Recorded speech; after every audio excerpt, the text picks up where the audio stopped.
పెళ్లి రద్దు అంటే ఏంటి, అసలు పెళ్లి రద్దు చేసుకోవచ్చా? ఇప్పుడున్న డైవర్స్ కేసెస్ ఎక్కువ శాతం విత్ ఇన్ ద 1 year లో మనం ఒక వ్యక్తిని పెళ్లి చేసుకున్న తర్వాత ఆ వ్యక్తి చీటింగ్ ద్వారా గానీ, అంటే జాబ్ గురించి గానీ, సంపాదన గురించి గానీ, ఆస్తుల గురించి గానీ అబద్ధాలు ఆడిచి పెళ్లి చేసుకుంటారు. వీటిని పెళ్ళైన తర్వాత మనం ఆ పెళ్లిని రద్దు చేయమని అడిగే అవకాశం ఉంటుంది. ఇప్పుడున్న జనరేషన్ లో ఒక్క అబద్ధం కూడా ఆడకుండా జెన్యూన్ గా నిలబడి చేసుకుంటేనే నిలబడుతుంది పెళ్లి. Welcome to I dream legal talk special programme with senior advocate Nageswara Rao Pujari garu. Hello అండి, welcome to our studio.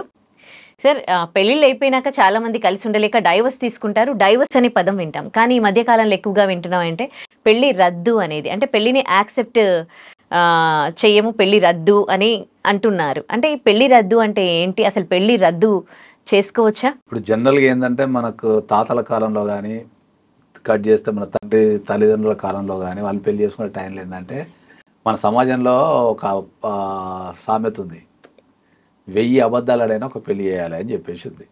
Okay, అప్పట్లో నువ్వు 1000 అబద్ధాలు ఆడి పెళ్లి చేసినా కూడా వాళ్ళు మంచిగా కాపురాలు చేస్తుండే, మంచిగా ఉంటుండే, సదరకపోతుండే, పిల్లల్ని కానీ కుటుంబాలని వృద్ధి చేస్తుండే. ఇప్పుడు ఈ సమాజానికి వచ్చరికి ఏంటంటే ఒక్క అబద్ధం ఆడి పెళ్లి చేసినా కూడా పెళ్లిళ్ళు నిలబడుతుండే. ఓకే, ఇప్పుడు దాన్ని ఉల్టా మనం ఇట్లా ఏం చెప్పుకోవాలంటే ఒక్క అబద్ధం ఆడి కూడా పెళ్లి చేయకు అని చెప్పాలన్నట్టు. అబద్ధాలతో పెళ్లి చేయకు అని చెప్పాలి. కాబట్టి మనం 1000 అబద్ధాలు ఆడి పెళ్లి చేయాలి అనే దగ్గర నుంచి ఒక్క అబద్ధం ఆడకుండా పెళ్లి చేయాలనే స్థాయికి వచ్చేసినాం మనం ఇప్పుడు. ఓకే, సో పూర్వకాలంలో ఏంటంటే మనం ఏదైనా పెళ్లి చేసేటప్పుడు ఏంటంటే ప్రతి ఒక్కరి దగ్గర లోపాలు, ఏదో ఒక లోపం ఉంటుంది.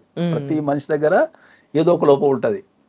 ఆ ఒక్క లోపాన్ని హైలైట్ చేసేసి మిగతా ఉన్న పాజిటివ్నెస్ అంతా పోగొట్టుకొని ఒక వ్యక్తితో కలిసి జీవించడం అనేది డినై చేయడం అనేది తప్పు కదా. ప్రతి వ్యక్తి జీవితంలో లోపం ఒకటి ఉంటుంది. కాబట్టి ఆ లోపాన్ని సరిదిద్దడానికి ఏం కాదులే పెళ్ళి అయిన తర్వాత సరకపోద్దానో, లేకపోతే మనం కూర్చొని సెట్ చేద్దామనో, ఇట్లాంటి ఒక అబద్ధాలు ఆడి వాళ్ళని పాజిటివ్గా చెప్పి పెళ్లి చేస్తుండే. కానీ ఇప్పుడు ఆ పరిస్థితి లేదు. ఇప్పుడు మీరు ఎంత చిన్న అబద్ధం అన్నా కూడా జరుగుతుంది లేదు. రెండోది, మీరు అన్నట్టు ఒకప్పుడు divorce famous.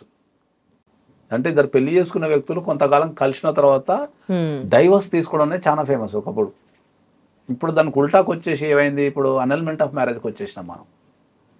Annulment of marriage అంటే ఏంటంటే పెళ్లినే రద్దు చేయండి. అసలు నాకు ఈ పెళ్లిని చట్టపరంగా రికగ్నైజ్ చేయకండి, మమ్మల్ని ఇద్దరిని భార్యాభర్తల కింద గుర్తించకండి. ఓకే, ఈ పెళ్లిని క్యాన్సిల్ చేయండి. మనకు సాధారణ భాషలో చెప్పాలంటే ఏంటంటే ఈ పెళ్లిని క్యాన్సిల్ చేయండి అని అంటే ఇప్పుడు లేటెస్ట్ ఫ్యాషన్.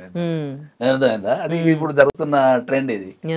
దీంట్లో మనం ప్రధానంగా చెప్పుకున్నప్పుడు ఏమవుతుంది అంటే ఏంటంటే ఈ పెళ్లి రద్దు అనేది ఏంటంటే ఇప్పుడున్న యూత్ అంతా ఎక్కువ, చాలా మంది ఏంటంటే ఇప్పుడున్న డైవర్స్ కేసెస్ ఎక్కువ శాతం విత్ ఇన్ ద 1 year లో వస్తున్నాయి. పెళ్లి అయిన 1 year లోపు ఈ డైవర్స్ కేసెస్ వచ్చేస్తున్నాయి దాంట్లో. సో దాంట్లో నుంచి ఏంటంటే మనకి ఈ పెళ్లి రద్దు అనే విషయం మనం బయటకు వచ్చింది. జనరల్గా ఏంది, మనం అనల్మెంట్ ఆఫ్ మ్యారేజ్ అంటే ఏంది అంటే మనం ఒక వ్యక్తిని పెళ్లి చేసుకున్న తర్వాత ఆ వ్యక్తి చీటింగ్ ద్వారా కానీ, నిజాలు దాచి కానీ, చీటింగ్ చేసినా కానీ, అబద్ధాలు అన్నా కానీ, కోర్షన్, అండు ఇన్ఫ్లుయెన్స్. మన అంటే కోర్షన్ అంటే బలవంతం పెట్టి, అండు ఇన్ఫ్లుయెన్స్ అంటే నీకు పలాని పని చేస్తే నీకు పలాని జరుగుతుందని, ఏదో నన్ను పెళ్లి చేసుకుంటే నేను పలాని ఏదో చేస్తా అని చెప్పి అట్లా అండు ఇన్ఫ్లుయెన్స్ అంటే వాళ్ళని ఒక రకమైన భ్రమలో పెట్టేసి పెళ్లి చేసుకోవడం. కోర్షన్ అంటే బెదిరించి పెళ్లి చేసుకోవడం. నువ్వు పెళ్లి చేసుకోకపోతే నేను చచ్చిపోతా అని చెప్పి కొంతమంది లవ్లు ఉన్నప్పుడు ఏం చేస్తారు తెలుసా, బలవంతం పెళ్లి చేసుకుంటారు. ఓకే, తర్వాత అబద్ధాలు ఆడి పెళ్లి చేసుకుంటారు. అంటే జాబ్ గురించి కానీ, సంపాదన గురించి కానీ, ఆస్తుల గురించి కానీ అబద్ధాలు ఆడి పెళ్లి చేసుకుంటారు. రోగాల గురించి కూడా అబద్ధాలు ఆడి పెళ్లి చేసుకుంటారు. హ్యాబిట్స్ గురించి కూడా అబద్ధాలు ఆడి పెళ్లి చేసుకుంటారు. సో ఇట్లాంటి అన్ని ఏవైతే ఉన్నాయో ఇవన్నీ ఉంటే వీటిని పెళ్ళైన తర్వాత మనం ఆ పెళ్లిని రద్దు చేయమని అడిగే అవకాశం ఉంటుంది. కొంతమంది నాకు గవర్నమెంట్ జాబ్ ఉందని చెప్పి పెళ్లి చేసుకుంటే తీరా చూస్తే జాబ్కే పోడు. ఓకే, కొంతమంది 100 కోట్లు వస్తుంది అంటారు, తీరా చూస్తే ఇంకేమిటి సావదు.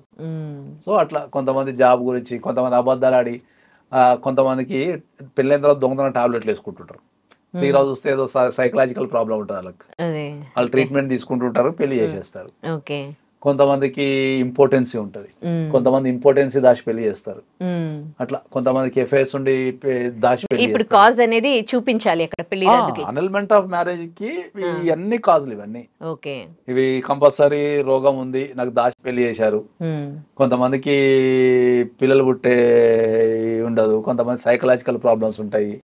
అట్లా ఈ రోగం ఉందని చెప్పి పెళ్లి చేశారు, లేకపోతే ఈ అబద్ధం ఆడి పెళ్లి చేశారు, బలవంతం పెట్టి పెళ్లి చేశారు, లేకపోతే భ్రమలో పెట్టి పెళ్లి చేశారు. ఇవన్నీ పెళ్లి రద్దు గల కారణాలు ఇవన్నీ. ఓకే. ఇది 1 year లోపైనా పెళ్లి రద్దు చేసుకోవాలండి? ఈ నిజం ఎప్పుడు తెలుసు అక్కడి నుంచి 1 year లో. ఓహో. మనకు పెళ్ళైన తర్వాత 2 years తర్వాత నిజం తెలిసింది. ఇంతకు ముందే అమ్మాయికి పెళ్ళైంది లేదా అబ్బాయికి పెళ్ళైంది చెప్పకుండా దాచి పెళ్లి చేసే సందర్భాలు ఉంటాయి. ఫస్ట్ మ్యారేజ్ దాచి సెకండ్ మ్యారేజ్ పెళ్లి చేసే సందర్భాలు ఉంటాయి. ఎక్కువ ఏంటంటే ఇవన్నీ కాలేజీలో జరుగుతుంటాయి. కాలేజీలో లవ్ మ్యారేజ్, కాలేజీలో ఎంగేజ్లు ఉంటారు. వీళ్ళు అప్పుడు ఎంగేజ్ లో పోయి లేచిపోయి పెళ్లి చేసుకుంటారు. చేసుకున్న తర్వాత ఇంట్లో అందరూ పట్టుకొచ్చి ఆరే సమయంలో మ్యారేజ్ చేసుకుంటారు. ఇంట్లో అందరూ ఎత్తుకొచ్చేసి మళ్ళీ అటు ఇటు చేసి వీళ్ళని ఏదో రకంగా విడగొట్టేస్తారు. విడగొట్టిన తర్వాత నెక్స్ట్ పెళ్లికి వెళ్ళాలి కదా, ఏ కాలేజీలో జరిగేది ఎవరు చూసిండే అది అంత తెలియదు కదా అని అద్దాసి వీళ్ళు పెళ్లి చేస్తారు, అబ్బాయికి కానీ అమ్మాయికి కానీ. సో అది ఎప్పుడో దగ్గర ఇప్పుడున్న టెక్నాలజీకి, ఇంతకుముందు టెక్నాలజీ లేనప్పుడు ఏదో బయట పడబోతుండే. ఇప్పుడు మనం ఎక్కడో అమెరికాలో కూర్చొని ఇండియాలో ఏం జరుగుతుంది గంట గంటకు చూడొచ్చు. ఇండియాలో ఏం జరుగుతుందో వాడు చూస్తుంటాడు. ఈ ప్రపంచంలో ఒక వ్యక్తిని పట్టడం చాలా ఈజీ కాబట్టి దాగటం లేదు ఇప్పుడు అన్ని విషయాలు. సో ఇంతకుముందు ఒక వ్యక్తి వాడు రిలేషన్లు ఉన్న సోషల్ మీడియా లేనప్పుడు ఆ వ్యక్తి ఏ స్థాయికి ఇది కూడా తెలియదు. ఇప్పుడు మా దగ్గర కొన్ని కేసులు ఉన్నాయి, మీకు చిన్న ఉదాహరణ చెప్తా. వాళ్ళిద్దరు కాలేజీలో ఉన్నప్పుడు పెళ్లి చేసుకున్నారు, తర్వాత విడగొట్టిండ్రు, తర్వాత చెప్పకుండా రెండో మ్యారేజ్ చేసుకున్నారు. తర్వాత ఎక్కడో ఉన్నోడు చూసిండు, మరి రెండో మ్యారేజ్ జరిగి చూసి వానికి అప్పుడు పగ గుర్తొచ్చింది. అమ్మ నన్ను మోసం చేసుకున్నాను, వాడు వచ్చి దీంట్లో దిగి ఫస్ట్ మ్యారేజ్ అయింది నీకు నాకు అదేం తెలుసా అని మొగుడికి చెప్పేసి. వీడు మొగుడు ఏం చేసిన, అమ్మ నువ్వు ఫస్ట్ మ్యారేజ్ అయింది దాచిపెట్టి నాకు పెళ్లి చేసినలా, నువ్వు నాకు వద్దని చెప్పి వీడు స్టార్ట్ చేసి. సో సోషల్ మీడియా కనెక్టివిటీలో వీడు ఎక్కడో పెళ్లి ఫోటోలు చూసి వీడు అలా గెలకడం స్టార్ట్ చేసి. సో అందుకనే మనం ఏం చెప్తామంటే ఏంటంటే పెళ్లి చేసుకోవాలి అంటే ఇప్పుడున్న జనరేషన్ లో ఒక్క అబద్ధం కూడా ఆడకుండా జెన్యూన్ గా నిలబడి చేసుకుంటేనే నిలబడుతుంది పెళ్లి. అబద్ధాలు ఆడి పెళ్లి చేసుకుంటే అది పెళ్లి పెటాకులు అవుతుంది, వీళ్ళు కోట్ల చుట్టూ తిరిగే కార్యక్రమం పెట్టుకుంటారు. ఓకే, అదేదో ముందే అబద్ధం చెప్పేసినాం అనుకో, ఇప్పుడు తాగి అలవాటు ఉంది అనుకో, ముందే చెప్పేస్తే అర్థమైపోతుంది. ఇప్పుడు ఇద్దట్లో ఒక్కరే పెళ్లి రద్దు అని పెట్టుకున్నారు, ఒక్కలే వేసుకుంటారు. అది పెళ్లి రద్దు అనేది ఒక్కలే, ఎవరైతే మోసపోయిందో ఎవరైతే వాళ్ళే వేసుకుంటారు కదా. అబద్ధం ఇప్పుడు రోగం దాచిపెట్టింది అనుకో ఆపేటోళ్ళు వేసుకుంటారు, అట్లా దాన్ని వాళ్ళే వేసుకుంటారు. దాన్ని 100% ఏంటంటే అబద్ధాలు ఆడి మోసాలు చేసుకొని